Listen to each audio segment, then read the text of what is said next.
Hi guys, I'm back with a download that has come in and been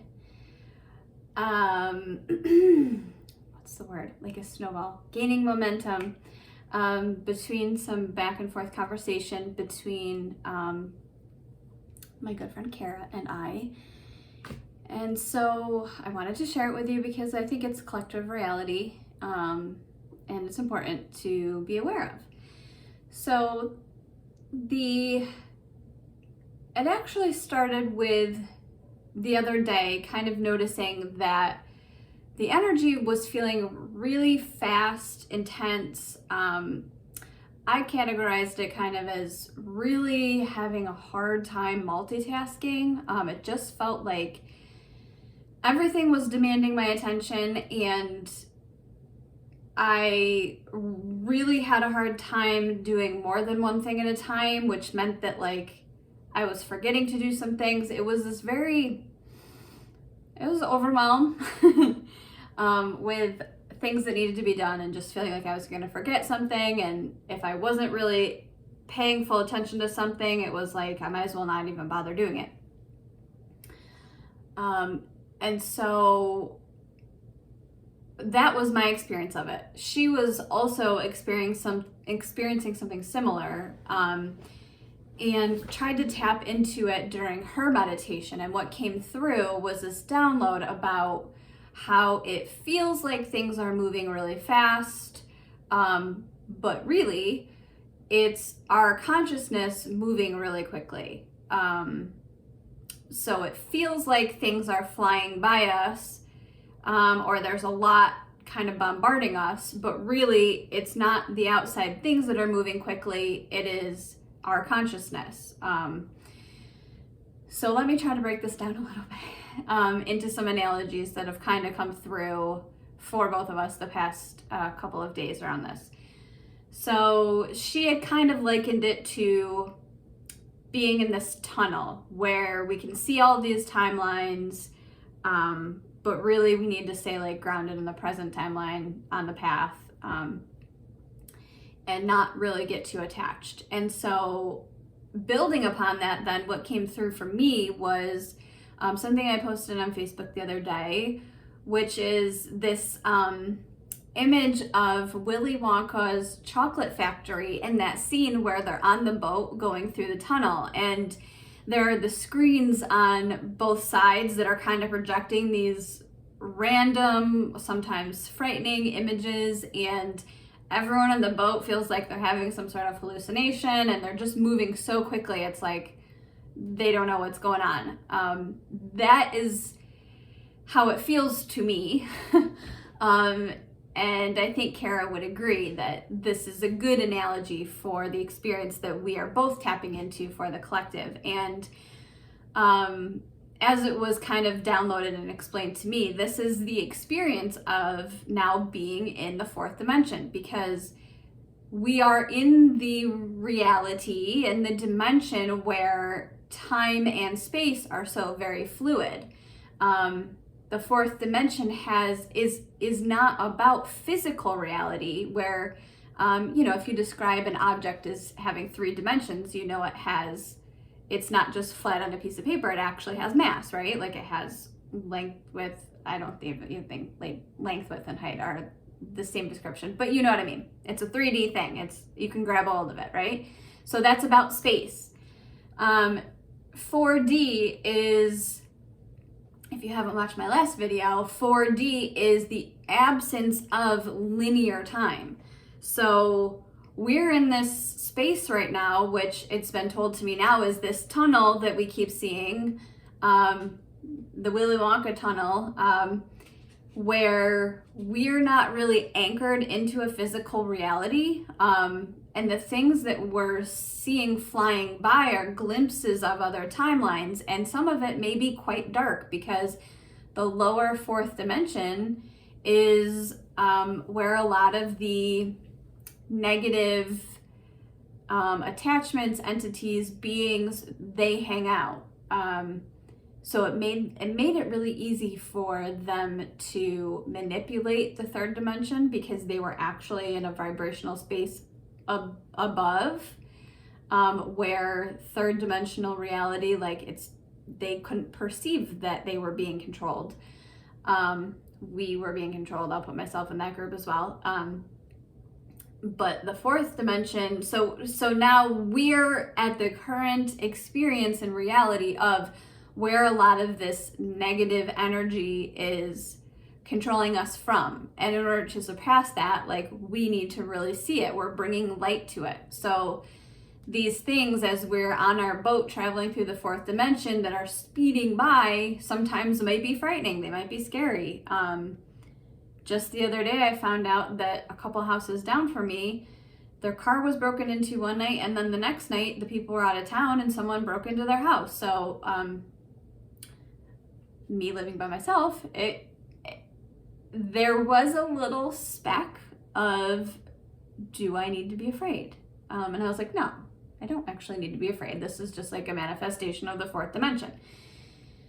And so, as the analogy goes of Willy Wonka, keep your hands and feet in the vehicle at all times, because as we continue with this analogy and the explanation of where we are, the energy, if we are trying to, in the analogy, reach out and touch any of those things thinking that they're real, and wanting to, even if they're good or bad, some people really might latch on to something scary that they see because it's just part of their programming. That's what they think reality is supposed to look like. If we are latching on to those, then we are going to be anchoring ourselves back into that 3D timeline reality. 4D isn't meant to be that. It's this wormhole or portal up to, where we're going is the fifth dimension. So that's the next space where we can anchor in physical reality. So not only as we're whizzing by, is it going to create this resistance in the flow, but you're going to accidentally be anchoring into reality you probably don't actually want to be creating. So just allow the things to kind of float by you. And to take this a step further, what came in around this same idea yesterday was in relation to, like, why this is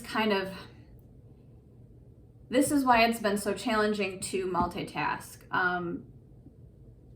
because our consciousness is shifting so quickly, but also because if we are trying to multitask, that is essentially us reaching out and grabbing onto something instead of keeping our consciousness and energy focused on the present moment, inside the boat, going through the tunnel. So that's not to say that the things that are demanding your attention outside of the present moment aren't things that do need attention at some point. So for example, part of my work that doesn't involve this work is I have rental properties. So I have one apartment that was for rent. And so I had a lot of people contacting me wanting to see it, and I was trying to schedule things. And meanwhile, I'm, having these in-depth conversations with Kara, and we're doing this healing work with a client, and it was a lot going on, and I was really struggling to try to figure out how to give this my attention, how to give this my attention, how to give this my attention, because I just wasn't able to multitask anymore. And to try to explain this better, it's kind of hard to explain, is that if I'm taking my now moment, let's say for example, here I am making this video, right? I'm being very present.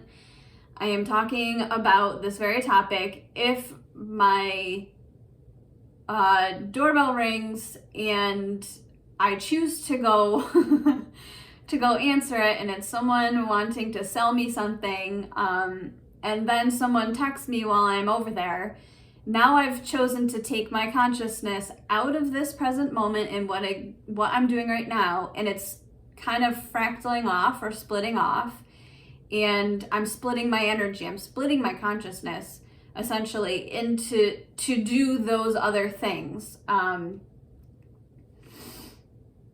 so it's the same as if I'm riding in the Willy Wonka boat and I keep reaching my hands out trying to grab for other timelines. It's just on a more micro scale, right? Like, me answering the door may not be a completely different timeline, but it is something that's taking away from keeping my consciousness and my energy in this present moment during, having this present experience. So to wrap it all up in this nice little package is like, Kara pointed out, a lot of the work that her and I are now starting to do together, I do some channeling for a client's higher self, and then she can come in and help move any energy that might be keeping the client stuck, any trauma, programming and things like that. So what we are essentially doing by paving that way, though, and giving the client this information, is allowing for like soul fractals. Any let's say you have a trauma from early childhood, there is still a fractal, there's still part of your consciousness, your energy, that is stuck in that experience and is reliving it and applying it to everything you do today, right? So if we're helping people, move this energy and return those fragments of consciousness back to themselves, in order so that they can more smoothly move forward in their path. And a lot of healers are doing this. It isn't just particular to us. This is just an example of how we're helping people. So people are going through this healing process, recalling these parts of themselves back to them so that they can heal and then have a more smooth path moving forward. If you've done that work, and now you're going to turn around and be reaching for timelines that might start to pop up and demand your attention, whether it be on the world stage, the war that's going on, or things that are happening with presidents, former presidents, anything like that. I don't really know what's going on with Bitcoin or all of that, the financial system. There are very macro and micro examples of different timelines that might pop in and really demand your energy and attention.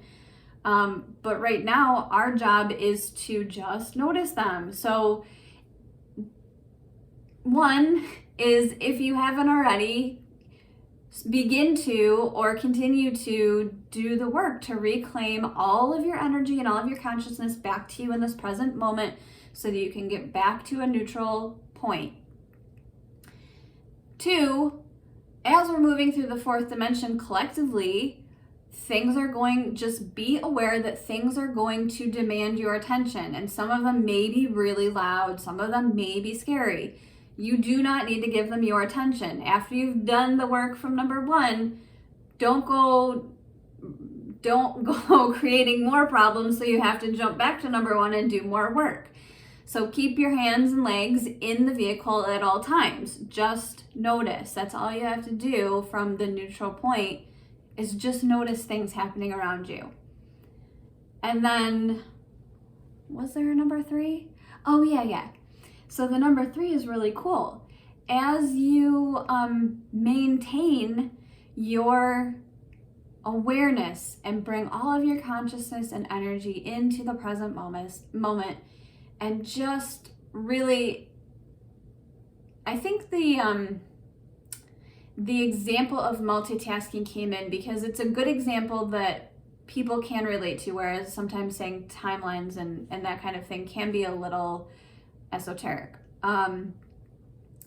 So if you can, to use this on the maybe most micro example of how to apply it to your life, is be present, which people have been saying forever. But for me, I don't know about you guys, this is like a brand new, the depth of the understanding that has been given to me the past few days is so much greater than ever before. So be present. That is if something's coming up to multitask, be present in this moment and know that that thing will be there, and that your soul, your consciousness will shift to that and be present in that thing the moment that it needs to. It doesn't, not everything needs your attention and energy. That's just these 4D things trying to continue to fractal you apart so that you're not moving through the 4D tunnel as quickly and as smoothly as you can. So the next thing that came in for me, step 3, well, it's not really a step, but as you continue to do that and practice being present and collecting all of your consciousness and energy, the phrase that came in is that being present gives us access to any time and any space. So from the space of being present, you can access any time, any space. So that isn't just 5th dimension, that is any dimension. That is any time, it could be 3rd dimension, it can be any time, any space. So that's really, really interesting. So the more present we are, the easier it becomes to move to whatever time and space we desire to be in. I'll leave you with that for now. Please let me know if this resonates for you, or what you may be feeling with these current energies and moving through this tunnel. All right, I will talk to you soon. Love you guys.